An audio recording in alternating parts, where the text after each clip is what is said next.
Ten of Swords. Painful endings, lessons, crisis. An arrangement is ending painfully, maybe even inevitably, but there will be rest following this trial. Appreciate the lessons you've learned from this hard time instead of focusing on the crisis itself. The Ten of Swords announces that what seems like a chaotic explosion might only be a natural transitional event. The reproductive phase of the anemone stinkhorn looks and smells like a struggle has ended violently, but there is poignant peace within the dramatic scene.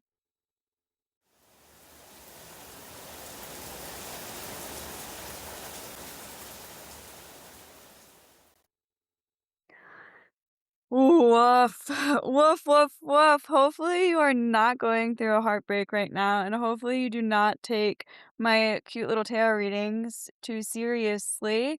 If you do, I hope you're doing okay, and I hope that you're navigating whatever natural and inevitable ending you're going through as best as you can. That is going to be the end of me helping you process your emotions for now. But that little excerpt came from Midnight Magic, a Tarot Deck of Mushrooms by Sarah Richard. This is the tarot deck that we pull from at the end of each episode to see what mushroom or fungi we are going to be exploring next. And at the end of our last episode with the Verdigris Agric, we pulled the Ten of Swords, which is represented in this tarot deck by the Anemone Stinkhorn. And that's what we'll be learning about today. It's the funkiest mushroom, dare I say, that we have learned about so far. It's going to be so funky. We get to learn lots of new words as well as review some of the topics that we've already gone over in our short time together so far. As always, I'm absolutely thrilled to tell you all about it. Before I tell you all about it, we have a little bit of business to cover. Our business today includes, as always, per usual, going to at the Fungi Oracles, all lowercase, on both Instagram and TikTok to give us a follow there. There's lots going on those pages. Some of the lots going on is going to be our link tree that you can find in our bios of those social media accounts. The link tree has both transcripts and sources for our episodes, so you can find those there if you'd like to do extra reading or check that I'm not lying to you. You can also find a link to drop pictures for our Fungi Fridays, and those Fungi Fridays are going to be me sharing the mushrooms that you're finding in your daily life on our Instagram account, which has been really fun so far, and I'm loving seeing fungi from all different places and getting to share them with you. This week, I wanted to give a specific shout out to my friend Dan. My friend Dan helped me go around the city that we like stomping around in, and he helped me hang up so many flyers to spread the word about the Fungi Oracles. Those flyers have given us more listens and more social media following already, and I'm so thankful that Dan took some time to help me with that, and Dan is also spreading the word to all of his friends and spreading these flyers around the campus that he works at. He's just being such a big help, and I'm very thankful for you, Dan, if you're listening. So thank you, thank you, thank you. Also, thank you to any of you who have been listening for a few episodes now and you've been spreading the word. And if you're new here, thank you for being here, and I am excited that you have met us at this part of our journey. Today, we're going to talk all things Anemone Stinkhorn. Like I said, it's a very, very, very funky guy. And just from the name and from the description of the Ten of Swords, hopefully you have an idea of where this might be going today. I don't want to give you too many spoilers. We are going to take a quick little break before we get started. So go crack your neck, crack your knuckles, get in our mind space to learn all about a new fungal species today, the Anemone Stinkhorn. I'll talk to you in a couple of seconds. If you're like me, you're an avid reader, but you may not have time to seek out book recommendations. When I finish a book, I need another one in my lineup fast to keep my reading streak alive and brain satisfied. Luckily, I have the perfect place to go for those new recs, which is Lit Latte and Lawyer Live on Instagram. On Lit Latte and Lawyer Live's book Instagram, you will find recommendations for romance, historical fiction, contemporary fiction, fantasy, and so much more. Lit Latte and Lawyer Live also focuses their attention on independent bookstores, which I can use to give myself some local shopping inspiration. Go follow Lit Latte and Lawyer Live for your next cute little book find.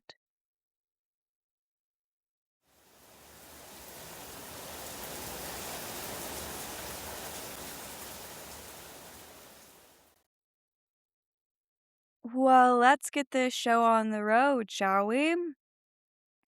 The Anemone Stinkhorn, also known as Aceroe rubra, Aceroe, what a fun word, is also sometimes called the sea anemone mushroom or the starfish fungi. This is because it looks like a sea anemone and it looks like a starfish. So, as you can imagine, this episode is going to be quite some fun.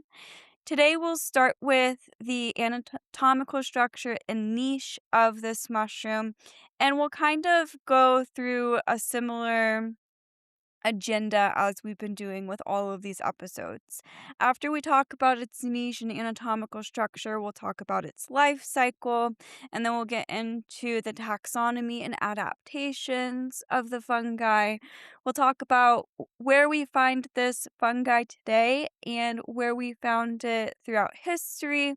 And last but not least, we will end with our human interactions section where we get to talk about how humans have interacted with the anemone stinkhorn historically and in the present day.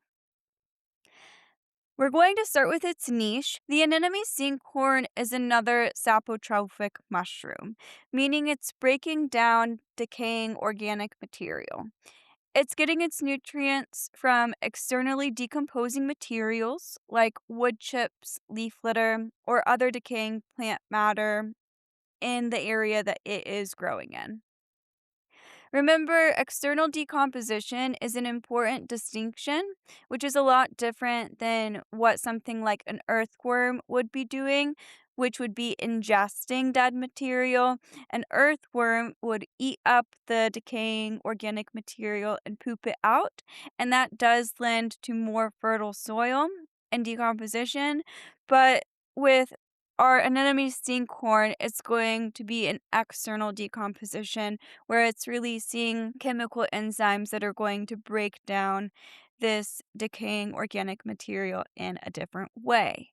We'll talk more specifically about the relationship it has with other species later on, but first I want to get into its anatomical structure. This is the first fungi that we've talked about that doesn't have the typical stem, gills, cap, which I'm so excited about because we get to learn lots of new words and we get to visualize something a little bit different than what we've visualized so far together. It still has a mycelium network, so that's a nice commonality.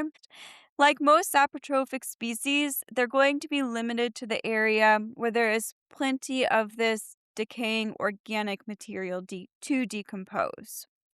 Today, we're actually going to go into a bit more detail about what's going on inside of the mycelium.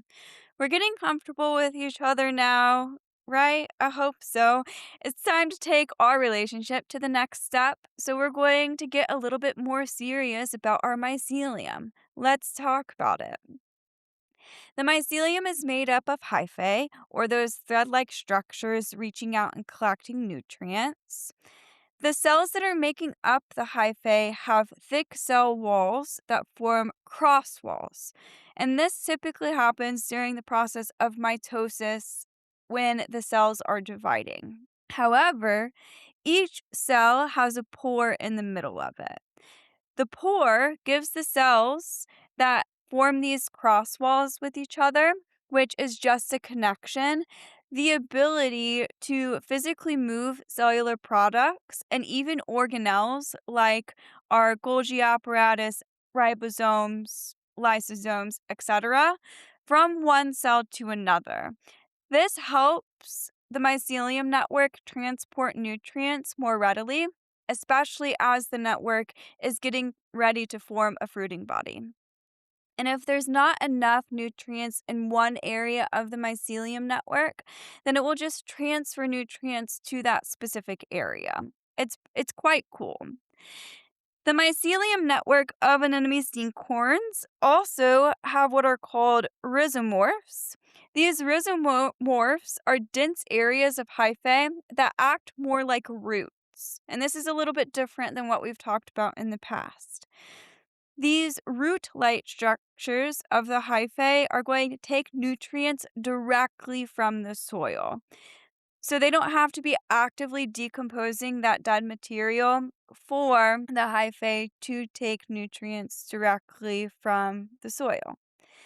Usually, this happens after the hyphae have already secreted those digestive enzymes when it's decomposing material. So, the decomposition is definitely a help, but it's not required for the rhizomorphs to absorb nutrients. So, it's this survival tactic that is going to help the mycelium network thrive even when there is not decaying material in the area. Once the mycelium network has enough nutrients, it starts forming the fruiting body. In this section, I am just going to talk about what a mature anemone stinkhorn looks like. When we talk about the life cycle, we're going to talk about how it looks in its infancy, which is much, much different than what we've talked about in the past. A mature anemone stinkhorn fruiting body is going to have a vulva that's typically white, tan, maybe light brown. The vulva is something that we've talked about quite a few times now. It's just a protective structure on the bottom part of the fruiting body or the mushroom that is going to protect whatever is initially holding the fruiting body up. The vulva is not as prominent as some of the other species that we've talked about, but alas, it is there. We do have a stem with the anemone stinkhorn. This stem is going to be about 5 to 10 centimeters in height and 3 centimeters in diameter, which is thicker than other stems that we've talked about for the mushrooms we've gone over already.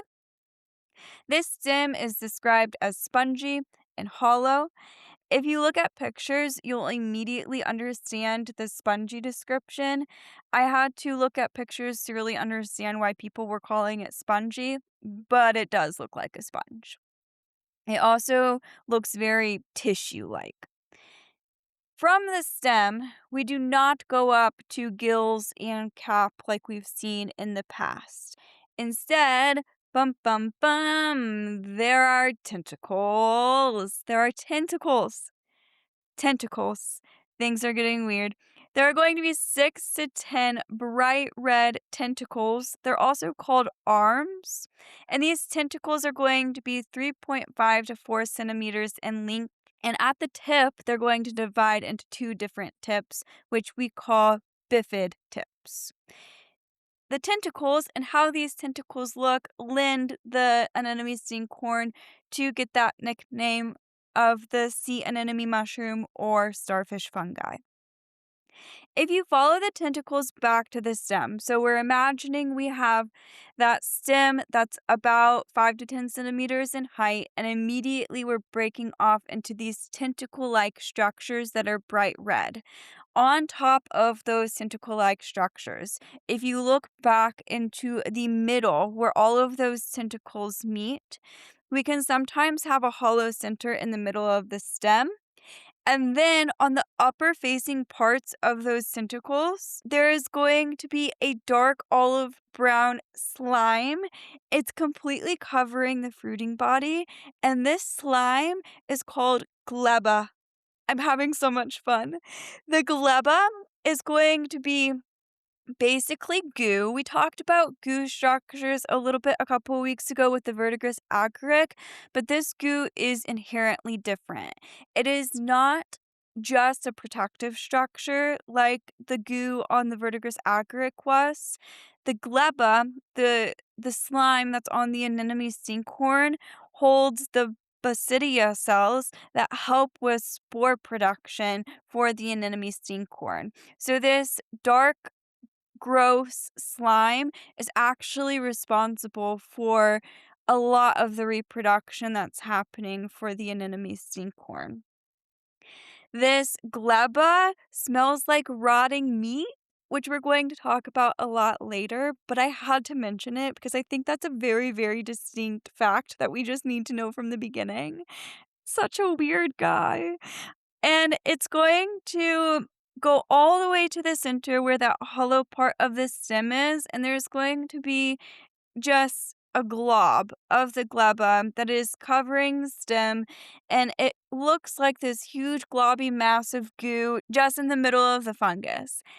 It's quite gross, and it's so fun to look at. If you haven't seen pictures yet, you should absolutely Google it right now or go to our Instagram and look at it really quick so you can imagine what's going on. As much as I can describe this with my words, and I like for you to visualize what I'm saying, now if you have visualized it, go look at a picture. It it is it's so cool. It really just gets gnarlier as well because the development of this anemone stinkhorn is so weird. I'm sorry that I'm saying weird and funky so much. It's just I'm really here with the anemone stinkhorn. I need y'all to know this. I truly am like sitting in it. It was so much fun to learn about, and I'm just thrilled. Okay, anyways, I'm getting a little bit off track here. I want to recap really quick before we go to that life cycle what our defining structures of the anemone stinkhorn is going to be. If we're going out into an area and we're trying to identify this anemone stinkhorn, what are we looking for? We're looking for that white, sometimes yellow stem that's going to be about 5 to 10 centimeters in height. We're looking for red tentacles. Those are pretty identifiable. On top of the red tentacles, we're looking for that dark olive brown slime that smells like gross, rotting meat. Okay, got it? Great. Let's talk about how we get to the point of tentacles and rotting meat. When the mycelium has gathered enough energy, it will form a gelatinous, white to pink structure that looks like a gooey egg. I told you it was gonna get weirder. So we're not immediately popping up into tentacles or even into a stem. You heard that right. It's an egg. It's going to be a little white glob that's just sitting in the soil. It's also known as the witch's egg, and it's about 1.5 centimeters in diameter. And it's connected to those rhizomorphs that we talked about in the mycelium. It's kind of like a cocoon, in my opinion. I formed the metaphor of a cocoon in my head where we have this caterpillar going into the cocoon and, globbing all up and forming into something new and beautiful as a butterfly. In the egg, we have, lots of globs, and it's just waiting for the perfect opportunity to break out of its egg or our metaphor cocoon into those creepy tentacles and rotting meat flesh gleba. It can stay dormant in this egg for a few days up to a few weeks, just waiting for the environmental conditions to be just right. Those environmental conditions that we're looking for are going to be highly humid and moist, usually after a lot of rainfall, and temperatures are going to be around 68 to 86 degrees Fahrenheit, which equates to about 20 to 30 degrees Celsius. Once those conditions are correct and once it has plenty of energy to hatch, the egg is indeed going to hatch. From here, things move incredibly quickly. They can and usually do expand to their full fruiting body within just a few hours. Not days, hours. So within a few hours, those tentacles are going to be out, stretched, opened up to the world. Then, over the next 1 to 2 days, the entire purpose of the anemone stinkhorn and really any other fruiting body mushroom is going to be to disperse their spores. This is done quite differently than the other mushrooms we've talked about up to this point because we're not dealing with gills here that are creating spores. We're dealing with gleba that has spores within it. That gleba, as I've said multiple times now because I think it's fascinating, smells like rotting flesh or rotting meat. Do you know who loves rotting flesh? Flies. Flies love rotting flesh. So they are going to be attracted to this anemone stinkhorn, to the gleba, and they are going to land on it, and they get a couple of different perks from this, the flies. The flies get a nice tasty meal because they can actually eat up that gleba, and it's going to provide them with moisture and nutrients. And also, they get to have a good time on something that looks like a starfish and smells like rotting meat. Like, if I was a fly, that would be the perfect scenario for me personally. They're going to land on the anemone stinkhorn. If they eat the gleba, they are also ingesting spores. So, what will happen is they will fly to a different area. They will poop out those spores because, yes, flies poop. And then those spores will be dispersed into an entirely different area where it can theoretically create an entire new mycelium network and restart a different, unique lifestyle. It's not just flies that are doing this job. There are other insects that could do this job as well. Flies are just a perfect example because flies really love rotting meat. So this adaptation of the gleba is perfectly aligned with what a fly loves. But also we could have ants doing this. We could have bees doing this. We could have wasps doing this. You get my drift. There are lots of different organisms that could theoretically do this job of spore dispersal for the anemone stinkhorn. The anemone stinkhorn needs these organisms to be attracted to them rather quickly, though, because within a day or two after the fruiting body has hatched, decayal is going to start. With the decayal process setting in so quickly, the anemone stinkhorn has to pour so much energy into forming that ooey gooey gleba that smells like rotting flesh because that is going to be their best mechanism for dispersing their spores. And without that gleba, they just simply wouldn't have enough time to get the spores dispersed as needed. So over those 48 hours, insects, little bugs of all kinds, especially the flies, are going to land on the anemone stinkhorn and take those spores elsewhere. As far as the spores go, the anemone stinkhorn is a fungi that relies heavily on sexual reproduction. They need a mate. When a spore first colonizes an area, they form what is called a monokaryotic mycelium network. Mono means that it has one set of the genetic information that it needs, and karyotic means internal cellular structures. They're monokaryotic. When two monokaryotic mycelium networks meet, the cells merge, but remember their nuclei with all of the genetic information stays separate. When they meet, this is called a dikaryotic mycelium network, where we have cells that have two distinct haploid nuclei. It has all of the genetic information that it needs now, we just haven't mixed it up yet. However, once the conditions are right, the dikaryotic mycelium is going to form the fruiting body of the anemone stinkhorn.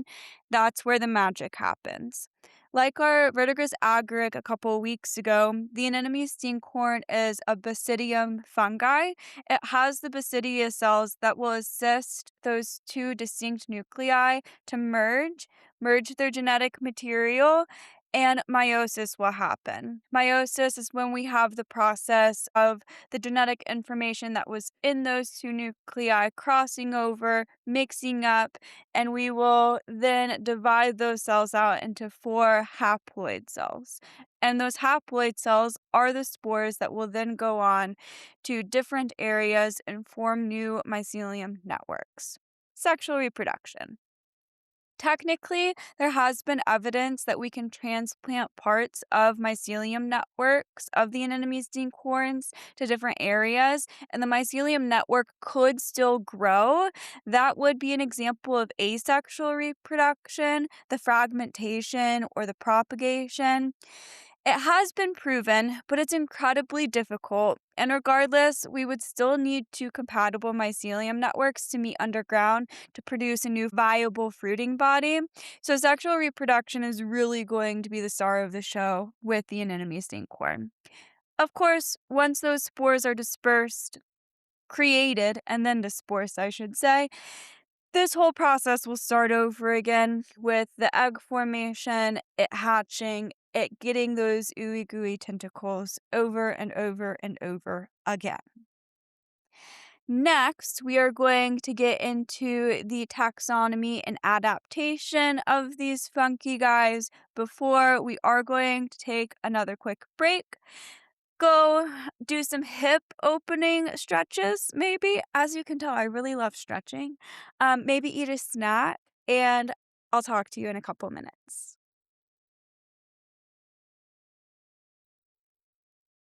Podcasts are a way for us all to break up the monotony of our day. Whether you listen on your commute, while taking a walk, or while making a meal, it's a way for us to learn, laugh, and find community.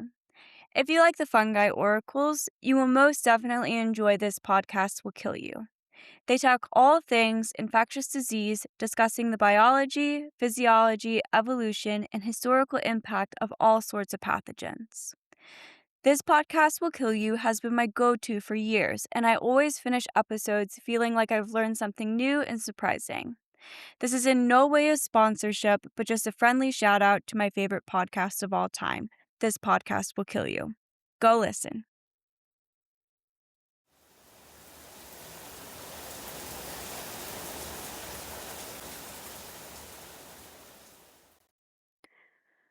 Well, welcome back. I hope that you're feeling nice and stretched and that your tummy is nice and full. Now that we know what the anemone stinkhorn looks like and a little bit about its life cycle, let's start to look into the taxonomy, evolutionary background, and specific adaptations that our anemone stinkhorn has.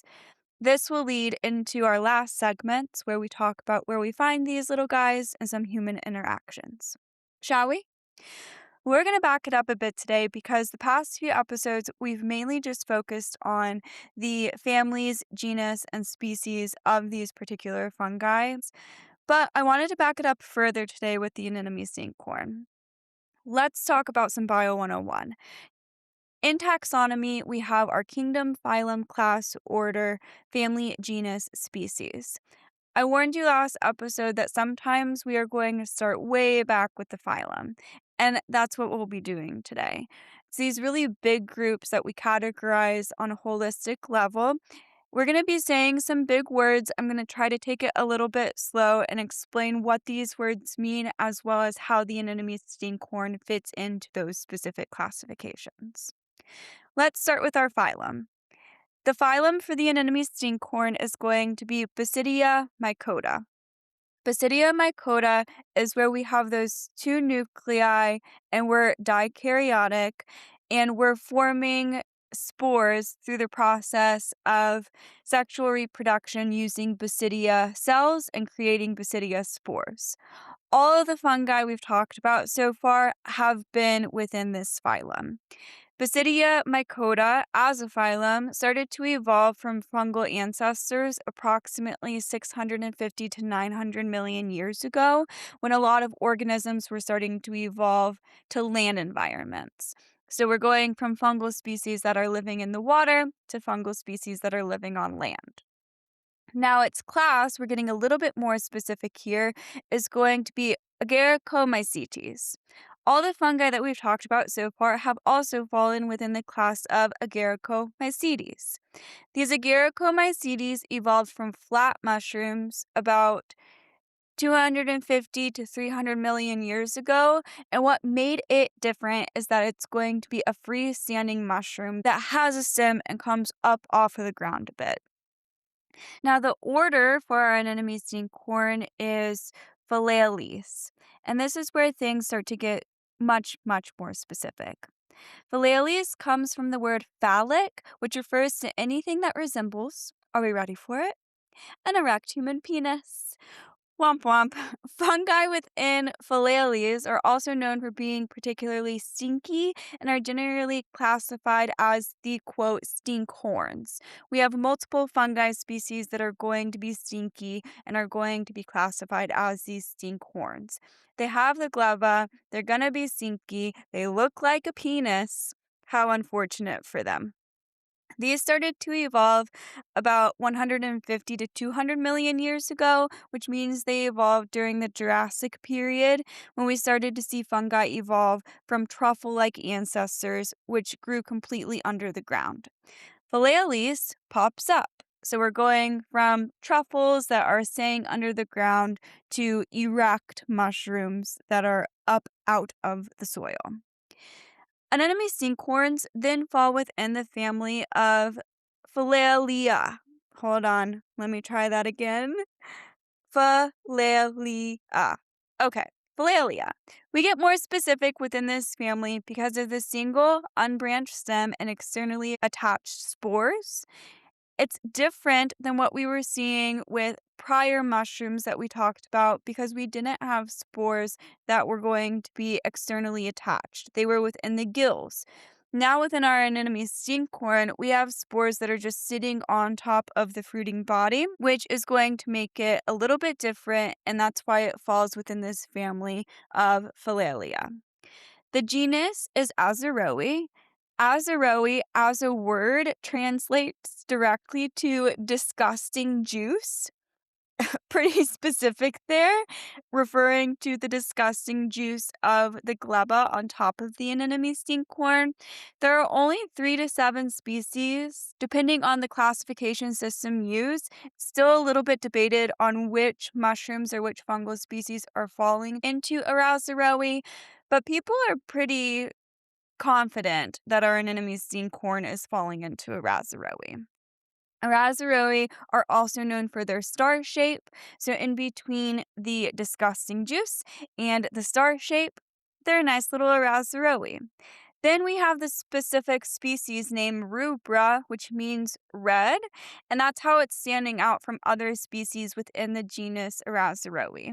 It is likely that the anemone stinkhorn became its own species during the Jurassic period when all species within Phalaenopes started to diverse. We've already hit on quite a few of their adaptations that are just absolutely gnarly. The first coming to mind is, of course, the rotting flesh smell attracting insects for spore dispersal. While it's gross, it's a really successful reproductive adaptation. Its tentacles are an adaptation that also help with reproduction, allowing the fruiting body to extend its surface area for all sorts of insects to come by. The bigger that the fruiting body is, the more insects can land on it, which is going to just keep ticking up the amount of spores that can be dispersed. The bright color and the unique shape also help attract these insects. They're also really energy efficient. Their quick fruiting timeline ensures that they can pour all of their energy into the glemma and spore dispersal mechanisms without having to worry too much about maintaining the fruiting body for a long period of time. The egg at the beginning helps them wait for the opportune time before hatching so that they can extend their chances at successful spore dispersal without the gleba drying out before the insects get a chance to land on them. They've really perfected these adaptations through the evolutionary process, and all of this is more is still helping them colonize areas today. Well, where in the world are they colonizing? With the anemone stinkhorn likely evolving and becoming a species during the Jurassic period, this means that it began to colonize areas of the planet while the Earth still had these megacontinents like Pangaea and later on Laurasia and Gondwana. The anemone stinkhorn are classified as being native to Australia and New Zealand. So it's hypothesized that they evolved to exist on the southern landmass of Gondwana before it broke into South America, Africa, Antarctica, Australia, and New Zealand. In Australia and New Zealand, they are often spotted in coastal forests, grassy areas, and they love mulch-rich areas. So they're really privy to popping up in people's gardens or near compost heaps. Although classified native to these areas, it has also been introduced to places in the United States like California, Hawaii, southeastern states like Florida. They've also been spotted in Texas. We've seen anemone stinkhorns in Western and Southern Europe, specifically Portugal and the UK, and we also sporadically find them on various specific islands and South Africa. They are thriving in places that typically have these tropical or subtropical environments. And again, where we're seeing them mostly, at least where humans are seeing them mostly, is going to be within gardens. It was first discovered and documented in 1792 in southern Tasmania, Australia, by French biologist Jacques Labillardiere. Labillardiere is quite a word. He found a specimen at Reykjavik Bay. It was the first native Australian fungus to ever be described, and Labillardiere published his findings specifically in 1800. It was first spotted in New Zealand by Etienne Raoul, a surgeon aboard the French ship Loeb in 1830. This ship actually was on its way to New Zealand from France as a colonial effort. So, boo on them. It was surely spotted in New Zealand before 1830. I just couldn't find documentation for that. It was spotted in 1828 in the UK and London for the first time, likely from imported soils from both or either Australia and New Zealand. And then during the early 20th century in California and Hawaii, we see documentation starting to happen with our anemone stinkhorns. It's not typically classified as an invasive species, even though it's been introduced to all of these different areas, because it's not really threatening any other species or colonizing areas rapidly. So there doesn't seem like there is too much to worry about in that realm, but you never know. Things could change. The anemone stinkhorn could evolve wicked little traits, and it could become a problem later. When we think about the relationships humans have with the anemone stinkhorn, I want to start by saying they are not poisonous. Since they are not poisonous, you could boop them if you want, but you would get gleba on you, and you're also messing with their spores. It's probably best to just leave them alone. Are they nutritious? That's debatable. It's considered non edible, and I don't think it's any of our dreams or desires to eat a fungus that looks like an alien and smells like rotting meat. But maybe if you're really desperate, that could be your thing. And the good news is that you wouldn't die. The largest interaction that humans have with the anemone stinkhorn, though, is them popping up in our gardens. If you see one popping up in your garden, your first instinct may be to think that there is an alien invader trying to kill all of your flowers or vegetables. But fret not, they potentially could be pretty beneficial for soil fertility in your yard. But at the same time, it does attract flies, and maybe you don't want those around. I'll let you decide if you want to remove them or not. I'm not here to tell you what choices to make. I'm just here to tell you that they're not actively killing your plants. I will say, I found a couple of reports of dogs being attracted to them because I don't know if your dog is attracted to gnarly smells, but I know my dog Jenna would love, and I mean love, to eat something that smells like rotting flesh. It's reported, though, that when dogs do consume them, it can cause gastrointestinal problems in them. So if you live in an area where anemone stinkhorns are popping up, keep an eye on your dog.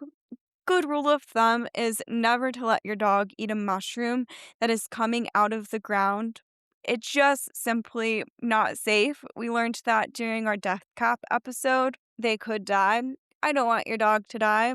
I'm sure that you don't want your dog to die. Don't let them eat mushrooms. The species that are really doing the interacting with the anemone stinkhorn are not humans. It's those insects. They have a really beautiful mutualistic relationship because the insects that are attracted to them are going to get a nice yummy meal from the gleba. They love smelling the rotting flesh, and they are going to disperse spores for the anemone stinkhorn. It's beautiful, it's great, everyone is happy and successful. It's what we all wish for. In conclusion, the anemone stinkhorn is weird, but it's so incredibly efficient. It's living its weird sea anemone alien life, decomposing for the betterment of our soil, looking freaky while it's doing it so that we can look at it in awe. And I really, really hope that I get to see it out in the wild one day. I hope for that so badly. After doing this research, I think it's actually one of my life goals to see an anemone stinkhorn in the wild. Hopefully, I'll get there one day. Maybe I'll take a nice little trip to New Zealand to make that happen.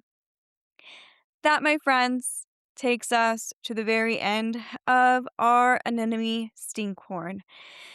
This has been quite a wild ride.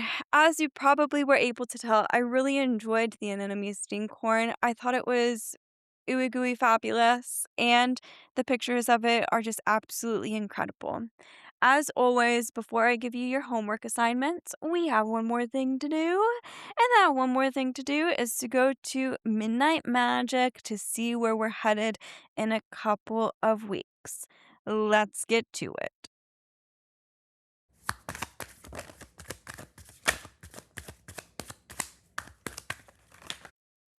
Oh my. Okay, this card has been popping up for me so much lately in my personal tarot readings. So it's funny that it came out today.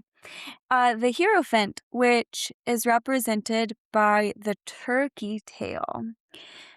I'm not going to tell you what the Hierophant is all about right now. You're going to have to wait a couple weeks. The card is very beautiful. I can't wait to post a picture of it. We have some other foliage surrounding the turkey tail, and yeah, it's beautiful. I can't wait to show you. I can't wait to talk to you about the turkey tail. As always, thank you for being here today and thank you for giving us a listen. I hope you enjoyed the Anemone Stinkhorn as much as I did and that you were able to go look at some pictures or that your plans immediately after this are to go and look at pictures so that you can bask in the Anemone Stinkhorn's glory.